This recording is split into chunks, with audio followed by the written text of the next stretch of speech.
చాలామంది 99% ఈ ఛానల్ని సబ్స్క్రైబ్ చేయకుండా చూస్తున్నారు.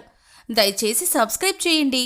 ఇలాంటి మరెన్నో మోరల్ స్టోరీస్ కోసం లైక్, షేర్, కామెంట్ చేయడం మర్చిపోవద్దు. ఇప్పుడు మనం కథ మొదలు పెడదాం. రామయ్య చనిపోయిన తర్వాత ఆయన ఇద్దరు కొడుకులు రాఘవ్, మాధవ్ ఒకే ఇంట్లో కలిసి ఉంటున్నారు.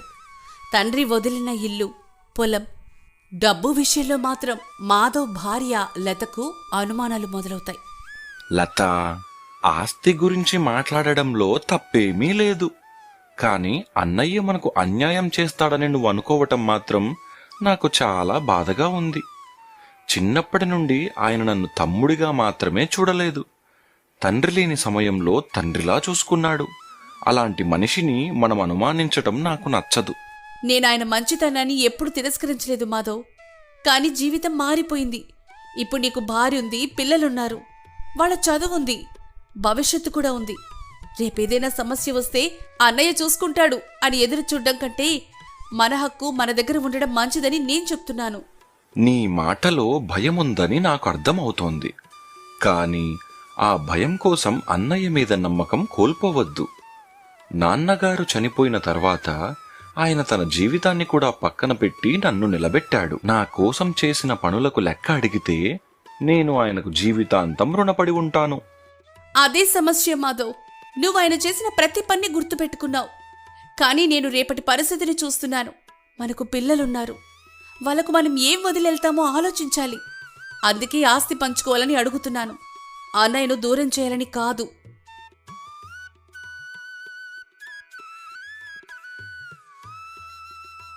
లత, మీరు మాట్లాడుకుంటున్నది మొత్తం విన్నాను. నువ్వు అడిగింది తప్పు కాదు.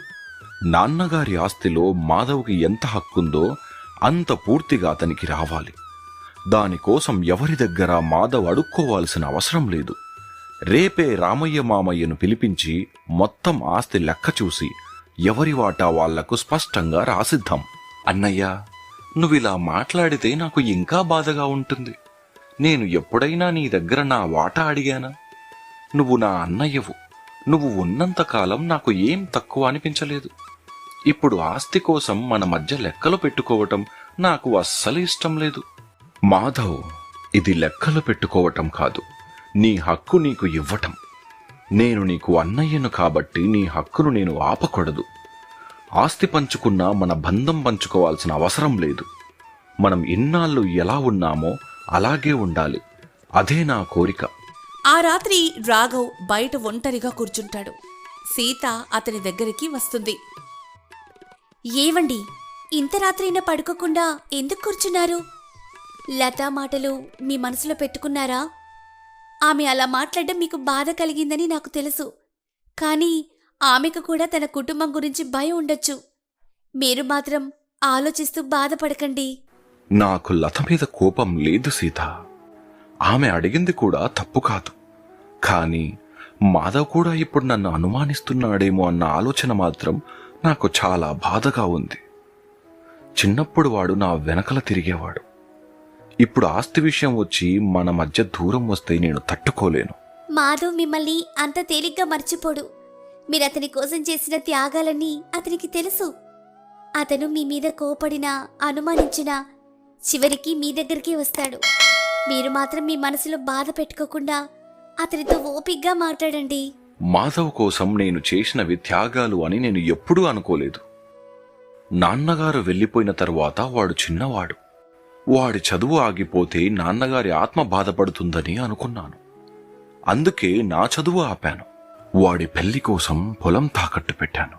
ఇవన్నీ నేను అన్నగా చెయ్యాల్సిన పనులే. అందుకే మీ మీద నాకు గౌరవం. కానీ ఒక్క విషయం మాత్రం గుర్తుపెట్టుకోండి. మీరు మీ తమ్ముడి కోసం జీవితమంతా త్యాగం చేసినా అతను కూడా మీకోసం ఏదో ఒకరోజు నిలబడే అవకాశం ఇవ్వాలి. ఎప్పుడూ ఇచ్చేవాడిగా మాత్రమే ఉండకండి. బంధం అంటే ఇద్దరు ఒకరికొకరు తోడుగా ఉండటం. నాకు మాధవ్ దగ్గర నుంచి ఏం కావాలి సీత? వాడు సంతోషంగా ఉంటే చాలు. కానీ ఒకటే భయం, ఆస్తి అనే చిన్న విషయం మన మధ్య ఇంత పెద్ద గోడగా మారకూడదు. మరుసటి రోజు రామయ్య ఇంటికొస్తాడు. అందరూ కలిసి కూర్చుంటారు. రాఘవ్, మాధవ్, మీ నాన్నగారు నాకు ఎప్పుడూ మీ ఇద్దరి గురించే చెప్పేవారు. ఇప్పుడు ఆయన లేరు కాబట్టి ఆయన ఆస్తి విషయంలో మీ ఇద్దరికి ఎలాంటి అన్యాయం జరగకుండా చూడటం నా బాధ్యత. ఇల్లు, పొలం, డబ్బు అన్నీ లెక్క చూసి ఎవరి వాటా వాళ్లకు సమానంగా పంచుకుందాం. మావయ్య, నాకు ఎలాంటి అభ్యంతరమూ లేదు. నాన్నగారు వదిలి వెళ్ళిన ఆస్తిలో మాధవ్కు ఎంత హక్కుందో అంత ఇవ్వండి. అతనికి రావాల్సిన ₹1 కూడా తగ్గకూడదు. నా విషయంలో మాత్రం నాకు అవసరమైనంత ఉంచుకొని మిగతాది వాడికి ఇవ్వటానికి కూడా నేను సిద్ధంగా ఉన్నాను. అన్నయ్య, అలా మాట్లాడకు. నాన్నగారి ఆస్తి ఇద్దరికీ సమానంగా రావాలి. నువ్వు నా అన్నయ్యవని నీ వాటా నాకు ఇవ్వాల్సిన అవసరం లేదు. నాకు రావలసింది తీసుకుంటాను, నీకు రావలసింది నువ్వు తీసుకో. అంతకంటే నాకు ఏమీ వద్దు. మాధవ్, నువ్వు అలా అనడం సులభం, కానీ భవిష్యత్తు గురించి మనం ఆలోచించాలి. పత్రాల్లో ఎవరి వాటా ఎంత అనేది స్పష్టంగా ఉండాలి. బావి ఎవరిది, ఇంటి ముందున్న స్థలం ఎవరిది, పొలానికెళ్లే దారి ఎవరిది అన్నది కూడా రాసుండాలి. రేపు మన పిల్లల మధ్య గొడవ రాకుండా ఇప్పుడే నిర్ణయం తీసుకోవడం మంచిది. లత, నీ ఆలోచనలో తప్పులేదు. నువ్వు చెప్పిన ప్రతి విషయం పత్రాల్లో స్పష్టంగా రాయిద్దాం. కానీ ఒకటి మాత్రం మనం మనసులో పెట్టుకోకూడదు. పత్రాల్లో గీతలు గీస్తున్నాం కాబట్టి మన మధ్య కూడా గీతలు గీయకూడదు. ఇల్లు పంచుకోవచ్చు, పొలం పంచుకోవచ్చు, బంధాన్ని మాత్రం పంచుకోకూడదు. రాఘవ్ చెప్పిందే నిజం. ఆస్తి పంచేటప్పుడు కాగితాల మీద గీతలు గీయడం అవసరం, కానీ మనసులో గీతలు గీయడం మాత్రం కుటుంబాన్ని నాశనం చేస్తుంది. మీ తండ్రి ఆస్తి మీకు ఉపయోగపడాలి, మీ మధ్య గొడవకు కారణం కాకూడదు. ఆస్తి పత్రాలు సిద్ధమవుతున్న కొద్దీ లతా మనసులో అనుమానం మరింత పెరుగుతుంది. మాధవ్, నువ్వు నా మాట మీద కోపడినా నేను చెప్పాల్సిన విషయం చెప్తాను.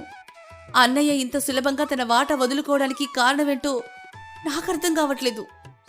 ఆయన దగ్గర మనకు తెలియని ఇంకేదైనా ఆస్తుండొచ్చు. లేకపోతే తన వాటా ఎందుకు తగ్గించుకుంటాడు? లత, నువ్వు మళ్ళీ అదే మాట మాట్లాడుతున్నావు. అన్నయ్య మంచివాడు కాబట్టి తనకు అవసరం లేని ఆస్తిని వదులుకుంటున్నాడు. ప్రతి పనిలోనూ ఏదో లాభం వెతకడం సరైంది కాదు. మంచితనాన్ని కూడా ఒకసారి నమ్మాలి.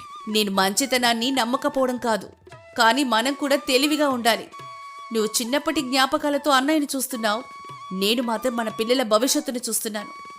రేపేదైనా జరిగితే అన్నయ్య మంచివాడు అనే మాట మనకు ఉపయోగపడదు.